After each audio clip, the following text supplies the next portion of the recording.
I certainly took Paul at his word. I said it's better to marry than burn with passion or aflame with passion. So that's why I got married and why I'm not a Catholic priest.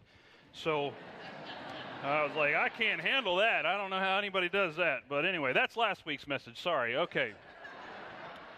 So this morning we're talking about the last part of our three-part series, Love, Sex, and Marriage. And if you haven't been here for the other 2 weeks, I'd encourage you to go back online, see those weeks, because really what we're talking about today is based upon the past 2 weeks, and especially the first week where we talked about agape love.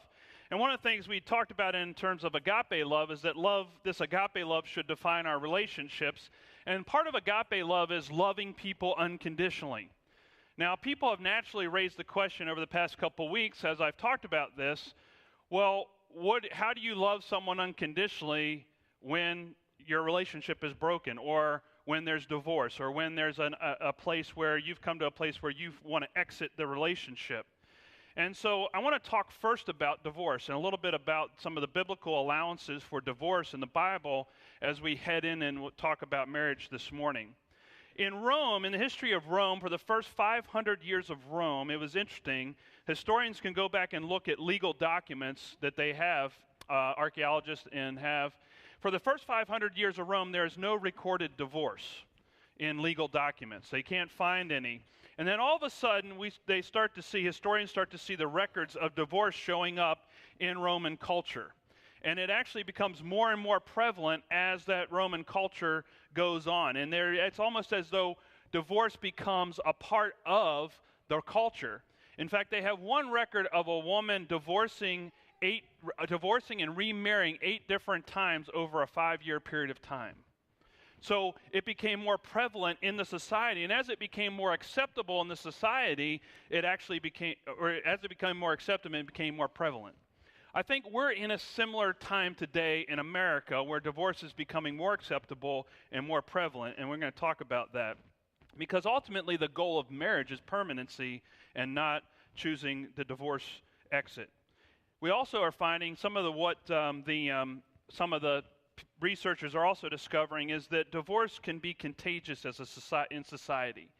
That in a sense it's a social contagion. As we see other people getting divorced, we start to question our own marriages and wonder if we ought to get divorced. And so then we start to see divorce as more acceptable, and they find divorce happening in clusters or in social groups more often than other social groups. And so it's interesting that sociologists are studying this and saying, we're starting to see some patterns, or as though divorce is a contagious among society in different groups. And so that's part of that. I think we need to be aware of that. And so I think we often come to the conclusion that this anonymous person came to when they said, when I got married, I was looking for an ideal, but I married an ordeal. Now I want a new deal. And we've probably all been there at some point in our relationships or in our marriages. But again, nobody goes into marriage and says, hey, I want to get divorced. That's not why we go into marriage. The purpose of marriage is actually permanency and lifelong commitment, but sometimes that doesn't work out. And so the Bible does make an allowance for divorce within it. And we actually talked last week about this when Jesus was given his Sermon on the Mount. He said, you heard it say that you could give your wife a certificate of divorce and divorce her. And he said you shouldn't do that, because if you do that, you end up making her an adulteress. Well, there's a little bit more to that passage than people understand. One thing is, in the first century, when a husband divorced his wife, he could have done it for any reason. He could have said, hey, I don't like the way you cook. Or I don't like the way you're keeping the house or the tent clean or whatever it was. I don't like the way you're doing things, or you're no longer attractive to me, so I'm going to write you a certificate of divorce and out you go. Now the problem with that is that in the first century, a woman was destitute at that point. Because in a male-oriented society, she would have had no provider for her. She would have had no one to care for her children if her children went with her. There would have been no provision. So this was an economic issue, not a relationship issue, as well as an economic issue. And so Jesus was saying to the men of the day, look, you can't just cast your wives aside. You can't just dispose of this relationship and this commitment that you've made to this person. And in a sense, they were like, basically at that point in time, some of them were treating their wives like, disposable cameras, or we have disposable razors. They were just disposing of these relationships if they didn't like the way they were going or if their needs weren't being met. And so this disposable nature was going on with the relationship. So Jesus rightly says, that you're missing the point. And so really, the only reason that Jesus lifts up there in that particular passage, he says adultery. Adultery is the one thing that, that is an allowance. So divorce, if it's adultery, that's an allowance for divorce. Paul, we read, actually added something else here this morning. I don't know if you've heard it clearly in the passage. There was a lot there about marriage and about the marriage relationship.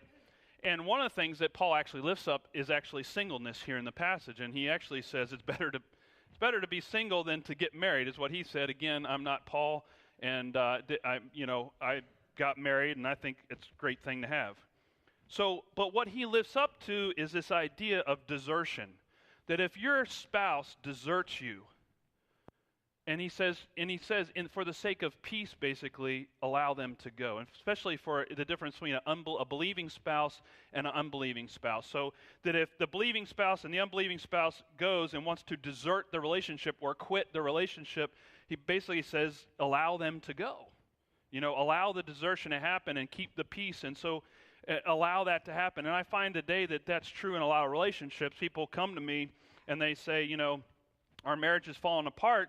And usually the question I ask them, I say, do you want to be in this relationship? And a lot of times what I'll find is I'll find one person saying, yes, I want to stay in this relationship. And the other person's like, they've already checked out. They've already resigned themselves to quit it. They've already quit. And so it's hard to convince or cajole or even communicate that they ought to stay in the relationship when they've already checked. They checked out a long time ago for some reason or another, and so they want to desert the relationship. And at some point you have to make a decision that I'm just not going to, I can't fight this anymore because I can't change this person's heart. And so we have to allow for some of that. Paul would say you allow for that. But interestingly enough, he points out that the believer or the follower of God is not to be the one instigating or seeking out the divorce. Does that make sense? Again, Jesus is holding up, and Paul is holding up the commitment of marriage and the permanency of marriage. And I looked at these two things because there's one more thing I want to add, and it's not from Paul or from Jesus or really in the Bible, but I think the Bible supports it, is that one thing that happened, in both those cases, there's something that happens. Both adultery and desertion disrupts and breaks what we read about in Genesis this morning. In Genesis, it says the two will become one flesh. Now, we interpret that as maybe physical intimacy, but really in the Hebrew, it's talking not just about physical intimacy, but emotional intimacy, mental intimacy, spiritual intimacy. So it's a whole person. It's in the sense that you know this person and this person knows you. You are fully known and you fully know them. And really the only person that has that for us is God. God is the only one that's ever going to fully know us and will be fully known by God. But the essence of one flesh relationship is to be fully known. And commitment and permanency allows that one flesh relationship to happen in marriages. And without it, the possibility of one flesh relationship starts to go down and disintegrates. And so I think that's the commonality, is that Jesus and Paul always hold up this passage in Genesis as this one flesh, marriage being this one flesh relationship. And adultery breaks that one flesh relationship. Desertion certainly breaks that one flesh relationship. There's one other thing that I would suggest that breaks that one flesh relationship. And that's when there are patterns of emotional and physical abuse in a relationship. Because when there's a pattern of emotional or physical abuse in a relationship, what's happening is we're not only disrupting the one flesh relationship, but what we're doing is we're actually damaging the image of God in another person. The image of God in someone else. We're damaging it. And if we're damaging the other person at that soul level, it makes it very hard to experience and have that one flesh relationship when that's going on in the relationship. So in all these cases, even though there are allowances for them, I would always counsel and advise people to seek out help and counseling beyond their marriage relationship. Because sometimes we need to learn how to love each other and communicate together without hurting each other. And I find that a lot of times what's gone on is there's been hurtful things that have happened in the relationship that haven't been communicated about or haven't been dealt with or haven't been focused on or worked on. And we'll talk a little bit about that in terms of sustaining marriage. But so those are the three allowances that the Bible gives for divorce. And part of the reason that the Bible allowed divorce, Moses said, and Jesus repeats it, was because of what they called hardness of heart. That in their relationships, their hearts were becoming hard. And because of that hardness of heart, it was disrupting that relationship. In fact, today I think we call it, what do we call it today when someone gets divorced in our court? What's the legal statement? Does anybody know? Irreconcilable differences. I think that's another way of saying the hearts were hard. And so that's why there was an allowance for that. But yet Jesus lifts us up beyond that, because one of the things that I believe in, and I think we always have to hold out in our relationships, is that God is the one who can change hearts, even hard hearts. And God is in the heart-changing business. And I think we always have to hold out the possibility that God could change my heart or could change another person's heart. And so that's why Jesus says, don't quit so easy. Don't give up so easy on that commitment in that relationship. And so permanency in marriage is lifted up. So I really want to talk the rest of this morning about how to help strengthen and stay married. Does that make sense? Because we know that this is good for overall, in general, it's good for everyone when we're able to stay married and we're able to sustain that permanency and that commitment that we've made to one another. So here's statistic. Now I'm speaking statistically. Everybody understand what I say when I say statistically? Meaning these, based on statistics, national health statistics, that these are the things that that are part of a lasting marriage. These are some of the things that they can see, patterns that they can see in the statistics that lead to lasting marriages. And some of them may surprise you. The first one is that if couples that get married between the ages of 20 and 24 tend to have longer marriages. So that's interesting, because that's kind of like right out of college time frame. Yet in our society, what we're doing is we're pushing marriage off longer and further. So I know if my daughter was 20, I'd be like, no, you're not getting married, right? So we tend to think that older is better, but statistically speaking, 20 to 24. It's also another demographic pattern they've seen is that when people grow up living with both biological parents, there's less incidence of divorce. Religious background, having a faith, a belief in God, also is a part of that. Having a bachelor's degree, people with bachelor's degrees, higher education tend to divorce less. Also, waiting at least 8 months to have your first child. Have you ever heard that? You should wait a year before you have your first child. Have you heard that kind of advice? And that's borne true in these statistics as well. At least waiting to have your first child a little bit, spending that first year as newlyweds. And then the other one that may surprise you is never cohabitated before the first marriage. That's a trend in our society and in our culture today for couples to live together before they get married. Even though we're doing that more and more, couples are doing that more and more in our society, the divorce rate has not gone down as a result. You would think that it would change it, but it hasn't.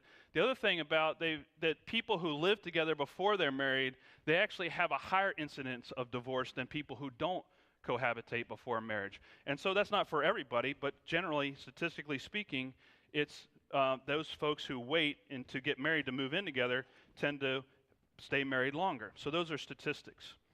And most of these reveal, and other studies, and I just don't have time to lay all this out, but a lot of this reveals to us that staying married is actually a good thing.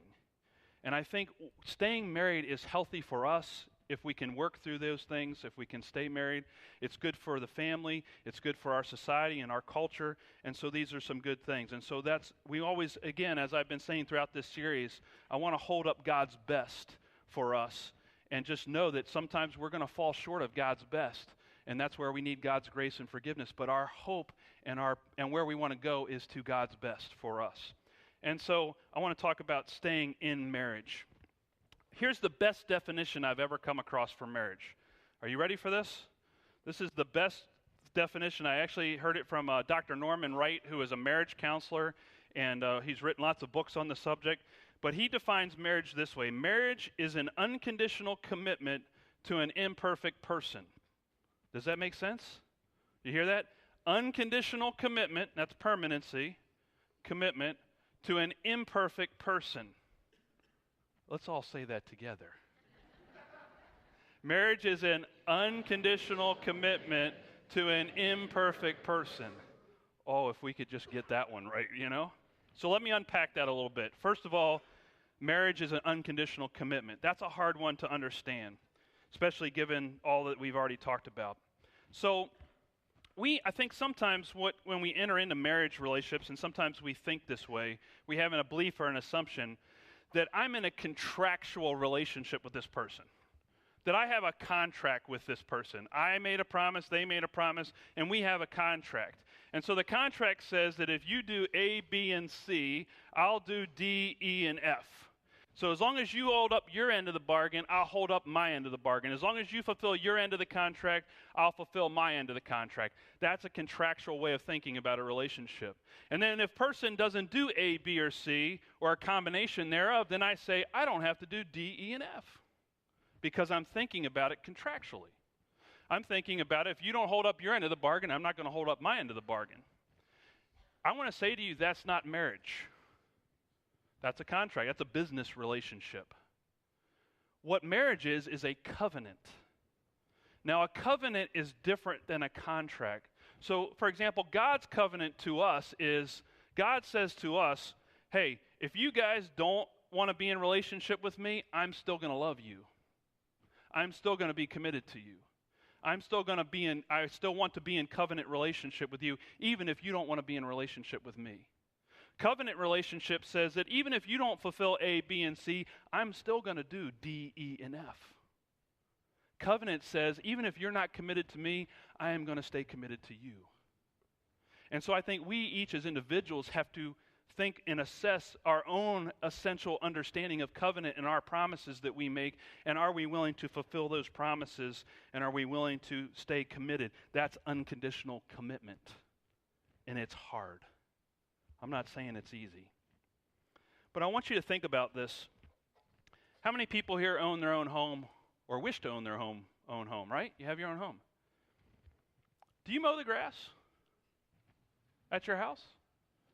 Do you pull weeds out of your flower beds? Do you clean the bathrooms when they get dirty? Well, Paul, do you clean the bathroom? No. All right. Do you vacuum? Do you do things? Do you paint? Right, you do all these things to upkeep. Now, why do we do that to our homes? Why do we take care of them? It's because we want them to last a long time, right? Because we know that if we don't take care of them, they won't last. It's the same with the marriage relationship. We have to do things, we have to invest in it, spend time and energy on it, and invest in it, and not only just maintain it, but make it better. Not just clean it, but also improve it. And so as we spend time and energy improving that relationship, the likelihood is that it will last. Now, if siding comes off your house, or if shingles come off your roof, and your house is in need of repair, or it's broken, do you just say, oh, well, roof's going to leak?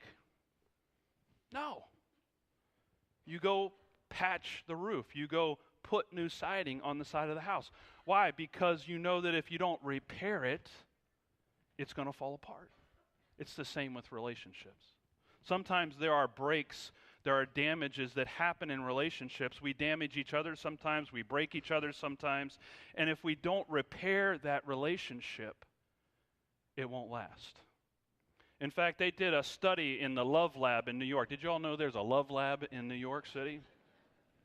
I may have mentioned this before, but in New York City, there's researchers, and they send people into the Love Lab. They take couples, they check in on Friday night, they wire them up to microphones and heart rate monitors. They have video cameras in all parts of the apartment, except for the bathrooms, I think. And researchers, for 48 hours, from Friday night until Sunday afternoon, they watch and monitor the couples and their behavior over this 48-hour period of time. And they've done this for hundreds of couples. And they've discovered something interesting.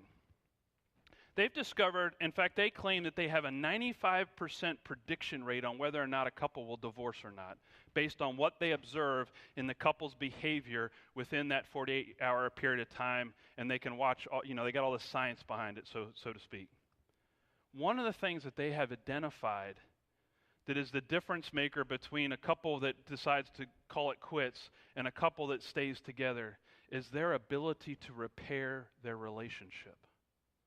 They find that all couples fight, all couples have disagreements, all couples have things that just don't jibe in a relationship, but how they repair the relationship when it's broken or damaged has a lot to do with whether they stay married or not. Does that make sense? So how they repair that. Now, how do we repair a relationship? How do you repair a relationship when it's broken or when it's damaged or when someone's hurt us? Well, there are actually three things that I think can help us to repair our relationships, and they're all given to us by God. One is good communication. Good, healthy communication can help heal and repair a relationship. When the siding's coming off of the relationship or the roof is leaking and it's coming apart, good communication, healthy communication can help that. Another thing that we learn from God and we learn from being a part of a faith community is forgiveness. Forgiveness is repairing the relationship. The ability to forgive is a part of repairing relationships. And then obviously the other one is sacrificial love. Agape love, which we talked about in week 1, this idea of sacrificial love. Sometimes we just need to choose to love this other person, and that choice to love them actually helps to repair their relationship. So we have to think about, are we as committed to our relationships as we are to our homes? Are we as committed to not only maintaining but improving our relationships in the same way we're about improving our homes? Are we that committed to our relationships? I hope so. Unconditional commitment. And what was the other part of that definition? Imperfect person. Do you want to go there this morning? No, I heard it. That's an honest answer. I don't want to go there. I don't want to go there, right? So we actually marry imperfect people. All of us do. But, I find that when people they come to Pastor Matt and they want to get married, and I ask them, why do you want to get married? Well, he's the perfect one for me. People say that. They're perfect for me. Or the guy, well, she's my soulmate, right? And somebody's been watching too many eHarmony commercials. I get that. So what happens in the relationship is we come into the marriage relationship thinking this person is perfect. Really, again, I don't have time to unpack why that happens. It's good that it does happen because we wouldn't get married if it didn't. But so we come into the relationship thinking we've got perfection. And then we get married, and usually it's within the first year of marriage that it starts to dawn on us that this person is not as perfect as we thought they were. Has anybody married here can give me an amen to this? No, you're not. You're a wise man. You're a wise man. So you don't want to say it, but yet we realize that this person that we've married is not perfect. So then what do you do when you realize, of course, by the way, my wife is perfect, by the way, and she's not in this service at this time, so, when I'm cutting this out of the 11 o'clock service, but anyway, because I'm the only one with a perfect spouse, but anyway, so we marry this perfect person. So what do we do when we realize the imperfections and the flaws and the shortcomings and that they don't meet all my needs the way I want them to and they're not doing things the way I want them to? What do? Well, then the next step is trying to change them. So, and as a guy, we want to fix them, our spouses, right? Or, we want to fix each other. And so we look at our spouse and we say, how can I get them to act the way I want them to act? That's what we do. And so we try all these different methods to try and change them. And what we're trying to do when we're doing that is we're trying to make them into the image of what we thought they were going to be. Does that make sense? That we had this image of how we thought they were going to be in married life, and when they don't live up to that image that we've created for them, we actually try to change them. And what we don't understand when we do that is we're actually damaging them. and I'm going to talk about why. So we're going to use me as an example, because I'm not a perfect husband. And I was actually, relationships go in seasons. And there are seasons where things are great, and there are seasons where things are tough. And all relationships are seasonal like that. And they actually find that people who live through those seasons actually are more happily married if they'll stick with it and stay through those seasons rather than, so that permanency is reinforced. But we were in a particular stressful season, frustrating season in our lives, and I was, to be honest with you, I was at that place where I was saying, my wife, I was just seeing all my wife's shortcomings. And I wanted to change her, fix her, make her to be somebody that God didn't create her to be.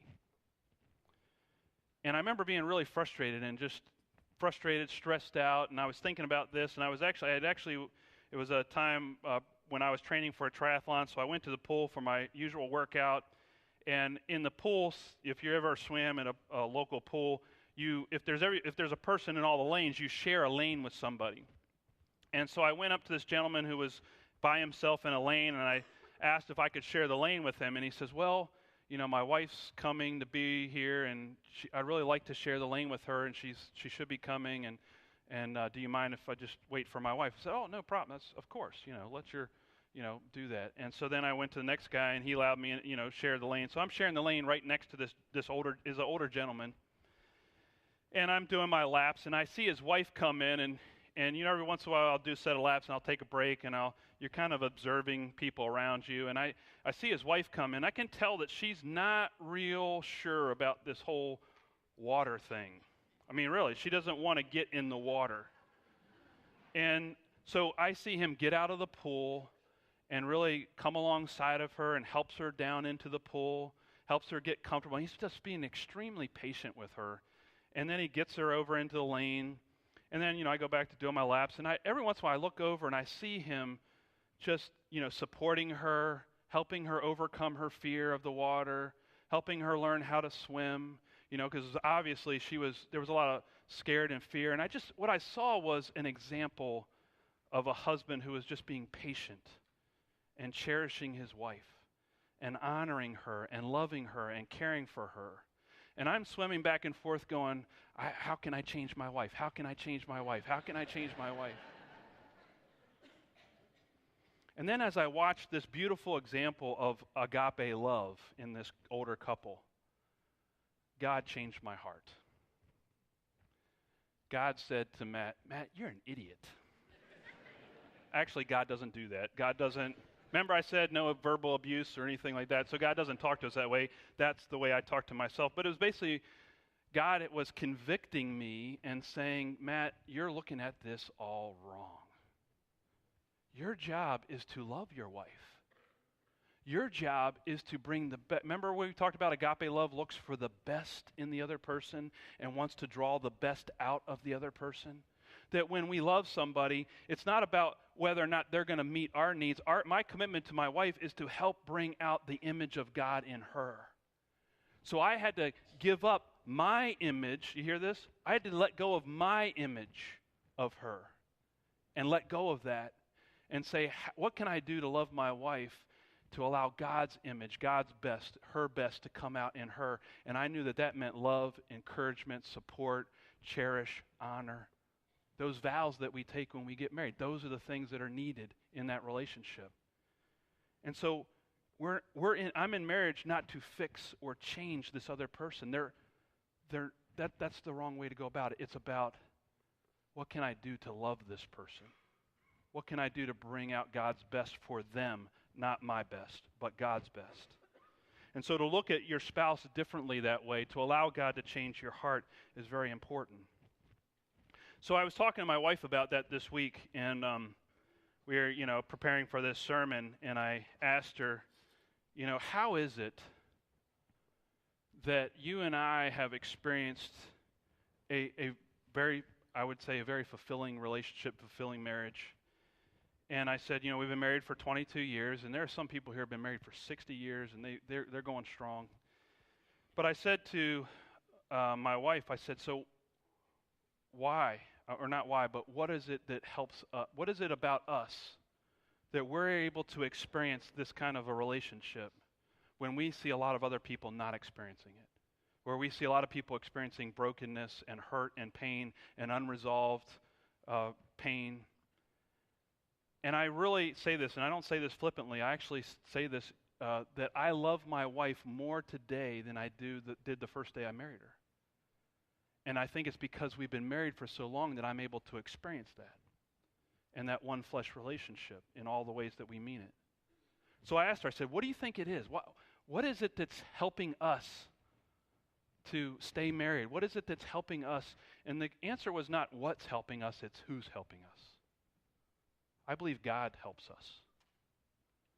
Richard Foster, a great author, actually gave me a great image of marriage with God. And I think we've got that image that we can put up there. That when both spouses are in relationship to God, and even if one is, Paul even says that, even if one spouse is in relationship to God and the other's not, stay married because that's going to help your marriage. But when we're both in relationship to God, remember, God's in the heart-changing business.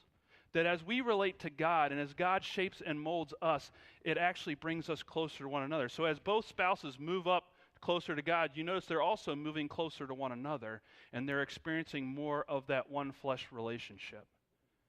And I think it's God who also strengthens our marriages. In fact, Ecclesiastes 4:12 says this, "A threefold cord is not quickly broken." That three-stranded cord is stronger than a two-stranded cord. And those three cords are you, your spouse, and God. Amen.